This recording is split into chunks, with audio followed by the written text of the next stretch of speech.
Alright, I was gonna try to hold off on making another one of these videos for you guys, but about a week ago, I went to a car show with my best friend and girlfriend, and let's just say after we talked to someone there, I got back in the car like,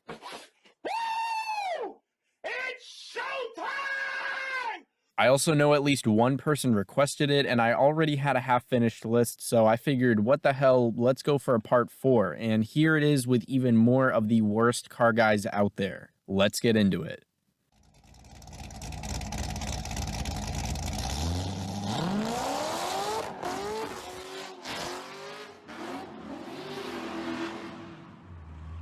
For the pre-video stuff, if you haven't seen the new gaming channel where me and my friend drive and joke around on Forza, please check that out and subscribe if you enjoy that stuff. And to everyone who looked at it from the last video, thank you very much for that. Also, if you haven't seen the other worst or best car guy videos, these don't go in any particular order, so I'll just link them below, and tossing a thummy boy in the upward direction would be very much appreciated. With that, first off is the guy who's just oozing cockiness, and we'll start this off as a story. So my girlfriend and I went to a small car show in our town, and as we're walking around, we see a black S197 GT500. I kind of really like those, and on the dash there was a little plaque with a Carroll Shelby signature on it, and my girlfriend asked if it was very rare because it had his name on it, and I've kind of mentioned how he signed a lot of cars before. Then, as my friend and I are talking about the plaque and how Carroll Shelby didn't actually sign the car, I look up and some guy in like his 50s is leaning on the car, standing behind my friend, listening in, as my friend says it's not real.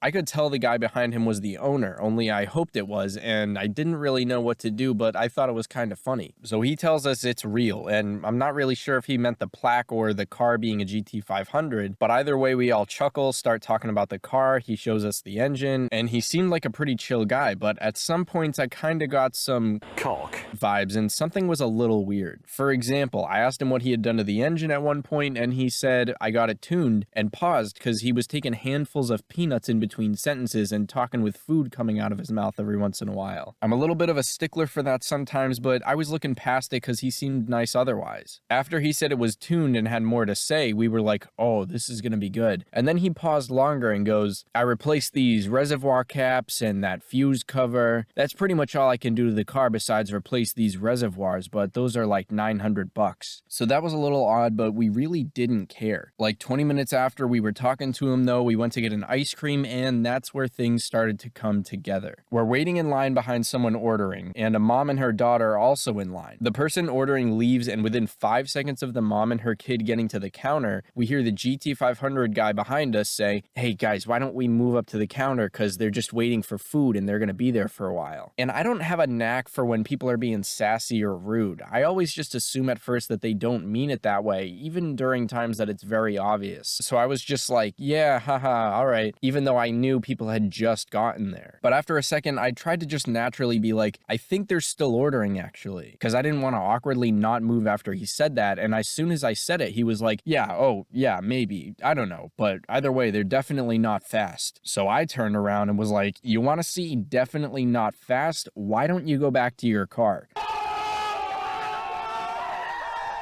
No, not actually. I just didn't say anything after that, and we go up after the mom and order our food and wait to the side. Him and the group of like 4 women he had started talking to go up and are ordering their food when our food gets called and my friend goes to get his stuff. The group's in the way, and the GT500 guy's leaning his arms in front of him on the counter. Being a decent sized group, they're obviously in my friend's way when he needs to get his food, and the GT500 guy's leaning his arms in front of him on the counter. So as my friend goes up there, the guy slowly looks over at him and then slowly looks back forward and just does not move a muscle. So my friend has to say, excuse me, to the group, who is all behind the GT500 guy, go around this one dude, and then walks back over to us, and the whole rest of the time the guy's sticking his head in the window going, you really don't have peanut butter ice cream? None? You don't have any peanut butter? Why don't you have peanut butter ice cream? He's just going at this 16-year-old working for minimum wage. This guy needs his peanut butter ice cream fix, but this 16-year-old has no reason to care. They don't have it. He's kind of given the vibe like he wants to be a big shot in front of the women, even though they all seemed married and none of them to him. So yeah, after that, we were doing the opposite of giving him the benefit of the doubt, and this might not sound like a lot on paper, I know that, but on top of everything else, the look he gave my friend just acknowledging he was right in his way said everything to me. And the other weird thing this guy said to us about the car leads to the second person for today, which is the "it is not a Mustang" guy. At one point during the conversation, he very proudly said, "It only says Ford 2 places on the car, and it doesn't say Mustang anywhere." But buddy, you drive a Mustang. It's a Mustang. I know some of you guys might hate me for this. Some people are really passionate about it. But listen, if Ford has the Shelby versions on their website under Mustang models, and Motor Trend, Top Gear, and Car and Driver all recognize the GT350s and GT500s as Mustangs, it's a Mustang. That's not even to mention that it's so obviously just a different version of the Mustang. I can't believe I have to point that out. And Doug DeMuro calls them Mustangs, which really is the end of the argument. I tried looking up arguments on Mustang forums and Reddit to find good examples of this, but I couldn't find anything. But I know I've seen it at least 20 times on Instagram in the past, and I've randomly heard it at meets a handful of times. So thankfully it's not super common, but it does happen sometimes. Let me know if any of you have heard it though, or if you're even one of those people and you're feeling pretty convulsed. Moving on from the GT500 guy, and number 3 is the purists, the guys who say cars shouldn't be modified, whether it's for looks or even power or both. It's kind of similar to the guys who spam ricer just from a car having a modified exhaust or a wing it doesn't need. They're also the opposite of people who say cars are your personality, they show who you are. I'm all for modifying your car. If it makes you happy and isn't obviously dangerous to others, go for it. I think cars can show your personality, but sometimes I feel like that takes things a little too far because some people just like a better looking ride, but still, I'm all for it. Usually these "don't modify your car" people are only talking about appearance, like if you replace a wing, panel, or wheels. And actually the GT500 guy said he gets shit for it because he bought the car with black wheels instead of the classic chrome ones, but who really cares at this point? I feel like 90% of cars are built to be modified. Even if it's the smallest touches, there's always something you can do to make it a little more of what you want, whether it's for looks or performance. Next up is those people who merge onto the highway at like 40 miles an hour when everyone else is going 65 or 70. I feel like too many people out there go through the whole on-ramp at 40, then accelerate to a normal speed after merging into a lane. But the entire point of the on-ramp is that you're supposed to get up to the speed of traffic before you merge.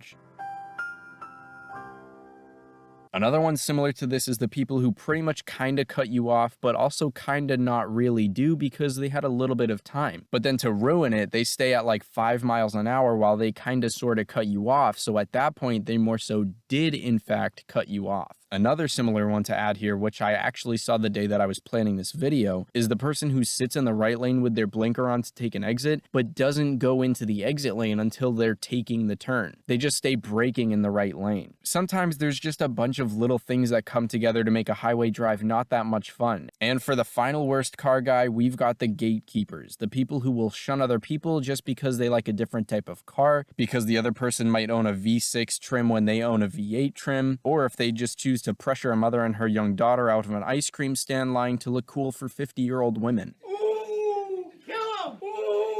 If you think about it, there's a ton of different ways some people can gatekeep, whether it's because of your age, what model you drive, the trim level of it, the brand, or if it's modded or not. I personally haven't run into too many of these at car meets. It obviously happens a lot in high school with pretty much anything, but beyond that, I feel like this is also another thankfully semi-rare one. Hopefully it stays that way, but I'll fully admit it's very hard for me to give the same level of appreciation to electric cars at meets as pretty much anything else that's there, but I guess that's just my interests and everyone can have their own interests, so it's whatever. I also may have too much fun saying "rev it" every once in a while when everyone's standing at the exit of the meet my group goes to and a Tesla's pulling out, but again, everyone's got their own taste and EV cars are still cars, so they've got every right to be there too. Let me know which of these you guys have run into and if I missed any good ones. Also, don't forget to check out any of the other worst or best car guys videos and the gaming channel for some more laughs. As always, I hope you guys enjoyed it. Thank you so much for watching. I appreciate every one of you. I'll see you all in the next one. Have a great day.